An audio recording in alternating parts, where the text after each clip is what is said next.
जी नाज़रीन, opposition leader कानून साज असम्बली आज़ाद कश्मीर चौधरी मोहम्मद यासीन साहब आज DHQ मीरपुर का विज़िट कर रहे हैं और मरीज़ों की तीमारदारी के लिए वो यहाँ पहुँचे हैं और मरीज़ों की तीमारदारी कर रहे हैं। और इस हवाले से चौधरी मोहम्मद यासीन साहब का ये कहना है कि हुकूमत से भी बात की जाएगी, वज़ीर-ए-आज़म आज़ाद कश्मीर से भी मखसूसी तौर पर बात करूँगा कि जो मुतासरीन ज़लज़ला के जो इमदादी पैकेज हैं उस हवाले से भी, और जो मुतासरीन ज़लज़ला की आबादकारी के हवाले से भी उन्होंने कहा कि मैं हुकूमत में पोजीशन में बैठा हुआ तो मैं बात करूँगा वज़ीर-ए-आज़म आज़ाद कश्मीर से भी, और इस हवाले से मज़ीद जो है ना चौधरी मोहम्मद यासीन साहब मीडिया को भी ब्रीफ करेंगे। अस्सलाम वालेकुम। तो सब मुतासरीन ज़लज़ला की तीमारदारी के लिए आप आए, यहाँ विज़िट किया आपने, क्या उस हवाले से अब जो इमदादी कार्रवाइयाँ जारी हैं मुतासरीन की ज़लज़ले के बाद, एक तो जो अमवात हुई हैं, जो लोगों के इमलाक नुकसान हुआ है, आबादकारी का बहुत बड़ा मसला है, इस हवाले से आप क्या कहेंगे?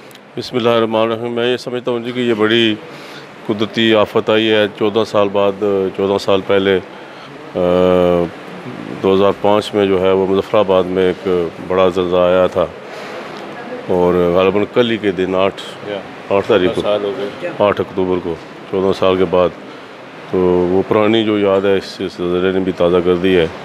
तो ये अल्लाह की तरफ से एक है आजमाइश है, और मैं ये समझता हूँ कि हमें जो है वो इससे अपने जो लोग जो हुए हैं, अफेक्ट हुए हैं, जिनके जाने गई हैं, कुछ ज़ख्मी हैं, जिस तरह हमने अभी अस्पताल में देखी हैं ख़वातीन, ज़ईफ़ ख़वातीन, किसी का बाजू टूटा हुआ, किसी का टांग टूटी हुई है।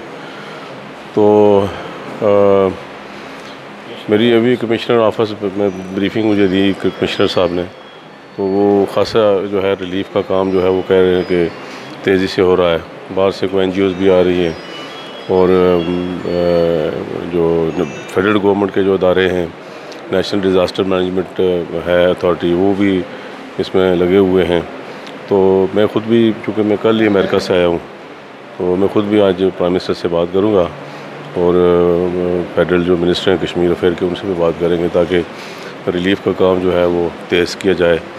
और यूँ तो जानी जो नुकसान हुआ उसका तो दावा हो नहीं सकता, लेकिन जो माली नुकसान जिन लोगों के हुए कम अज़ कम उनको जो है वो रिलीफ़ मिले और उसको दोबारा रिहेबिलिटेट किया जाए।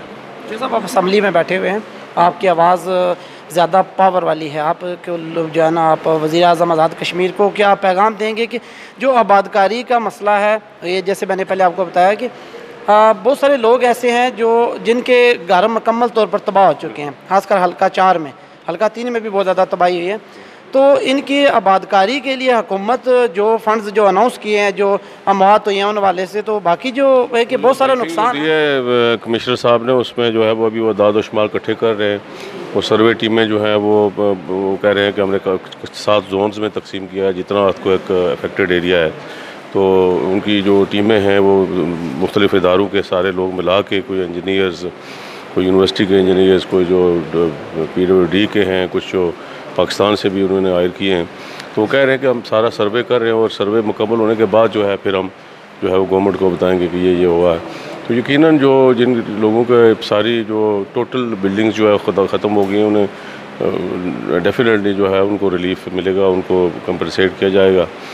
तो ये फिर कुदरत की तरफ से एक है आजमाइश है, मैं समझता हूँ। तो अल्लाह ताला करम फरमाए, और ये जो इतने भी जो शहीद हुए हैं लोग, उनको अंदर फरदौस में जगह दे, और जो ज़ख्मी हैं उनको सेहत कामिला अता फरमाए। तो साहब, आखिरी सवाल यहाँ एक मेरे ख्याल से आप अभी कल ही वापस आए हैं बैरून मुल्क से, तो हल्का LA3 में इलेक्शन भी अनाउंस हो चुके हैं, तो आपकी पार्टी इस हवाले से क्या कोई मशावरत हुई है? आप अपना उम्मीदवार यहाँ से, क्या आपका प्रोग्राम है? जी, पीपल्स पार्टी इलेक्शन लड़ेगी यहाँ से इंशाल्लाह।